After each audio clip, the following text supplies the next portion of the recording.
Guys, आज हम पढ़ेंगे प्रकाश के परिवर्तन के बारे में। ठीक है, तो प्रकाश का परिवर्तन क्या होता है इसके बारे में आज जानेंगे। प्रकाश का परिवर्तन यह होता है कि प्रकाश जब किसी माध्यम से एक माध्यम से दूसरे माध्यम में जाती है तो वो किसी बिंदु से यानी किसी चिकने सतह से टकरा कर पुनः वह उसी माध्यम में लौट जाती है। उसी को प्रकाश का परावर्तन बोलते हैं। तो परावर्तन किसे कहते हैं? तो जब किसी चिकने सतह से प्रकाश टकराती है और पुनः उसी माध्यम में लौट जाती है, इसे प्रकाश का परावर्तन कहते हैं। देखो इसकी परिभाषा देख लो।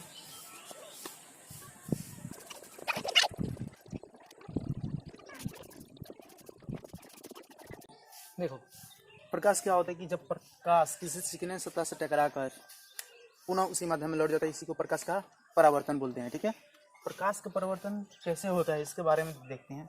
प्रकाश का परिवर्तन में होता है कि जब मान लो कि कोई कांच है, कांच के एक तरफ पॉलिश कर दिया जाए तो पॉलिश करने के बाद वो क्या हो जाता है कि एक तरह से उसका तल, दूसरा जो तल होगा वो परावर्तक बन जाता है, जिससे प्रकाश किरण आती है और टकराती है, फिर उसी माध्यम में क्या हो जाती है, चली जाती है। यानी कि टकरा कर पुनः उसी माध्यम में क्या हो जाएगी, लौट जाएगी। यानी कि दर्पण जो होता है, दर्पण इसी बात कार्य करते हैं। तो एक दर्पण ले लेते हैं, ये दर्पण है हमारा, क्या है, दर्पण। जब कोई किरण आएगी क्या होगी, टकराएगी।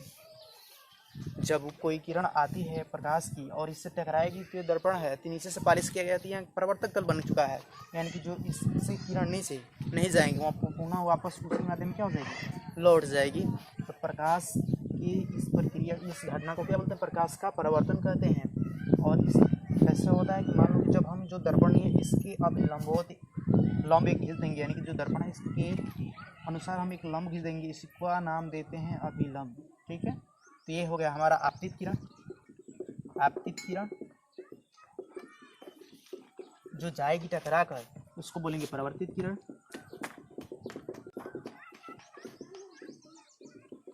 और जो हम 20 का अभिलंब खींच रहे, जो दर्पण के अकॉर्डिंग टू लंब खींचे हैं, इसको हम नाम दे देते हैं अभिलंब।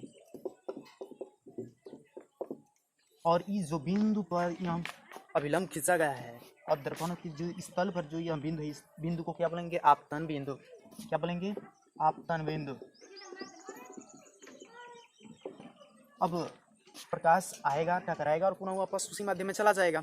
यानी कि जो ये बिंदु है तीनों एक ही तल पर स्थित है। तो एक तो परिवर्तन के नियम में ये हो जाएगा, और दूसरा क्या हो जाता है प्रकाश के परिवर्तन के नियम में, कि जो यहाँ कोण है, इस कोण को जो अभिलंब और आपतित किरण में बना कोण आपतन कोण कहलाता है।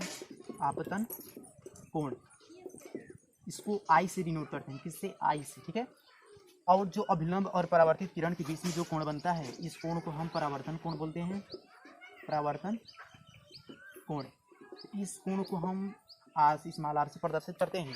तो इसमें जो दोनों कोण हैं आपस में क्या हो जाएंगे, इक्वल हो जाएंगे। इससे यहाँ प्रकाश का परावर्तन का दूसरा नियम है। ठीक है, तो अब हेडिंग रखेंगे प्रकाश का परावर्तन।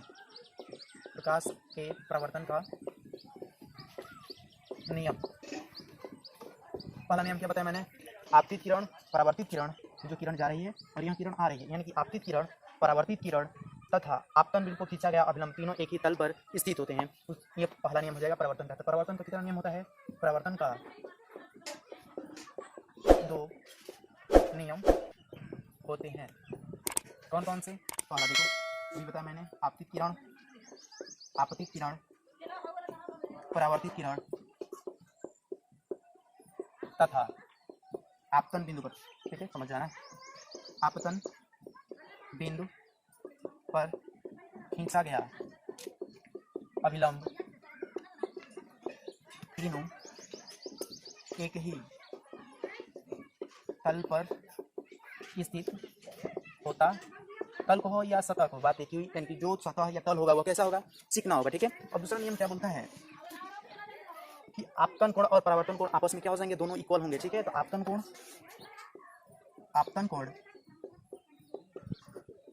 तथा परावर्तन कोण आपस में बराबर होते हैं। तो कोण आई बराबर कोण आर हो जाएगा कि नहीं हो जाएगा, हो जाएगा। मान लो कि जितना यहाँ कोण 45 अंश है, तो परावर्तन कोण भी कितना होगा, 45 अंश होगा। यदि यहाँ 35 है तो ये भी 35 होगा, है ना। यानी कि कोण आई बराबर कोण आर हो जाएगा, नहीं हो जाएगा, हो जाएगा। यही हमारा प्रकाश का परावर्तन का 2 नियम है। ठीक।